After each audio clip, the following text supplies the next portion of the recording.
ప్రభాకర్, ఎక్కడెక్కడైతే ఇసుక లారీలు నడుస్తున్నాయో అక్కడ ధాన్యానికి అవసరం ఉందో ఆ కలెక్టర్లకి ఎస్పీలకి నేనే స్వయంగా వాళ్ళకి అడ్వైజరీ నోట్ ఇచ్చిన దట్ టు రిక్విజిషన్ ఇసుక లారీలన్నీ కూడా డైవర్ట్ చేసి ప్యాడీ ప్రొక్యూర్మెంట్ కోసం ఉపయోగించామని చెప్పి ఎక్స్ప్లెయిన్ అయిపోయింది. నిన్న లేని మాట. Next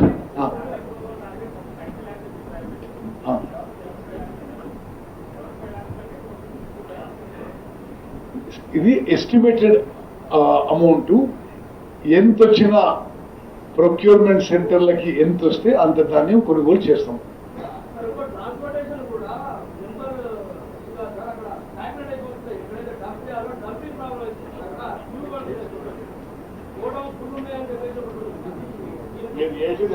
okay sir, okay okay.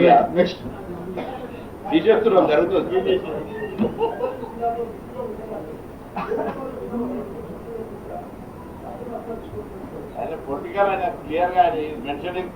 ఎవరు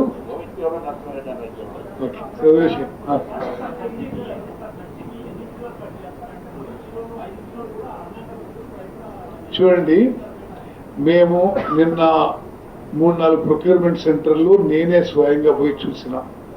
40 కిలోల బస్తా అంతేనా? బస్తా వెయిట్ 650 గ్రాములు అంతేనా? దాని మీద కొంత అటు ఇటుగా మెజర్మెంట్ వేసి చేస్తున్నాము.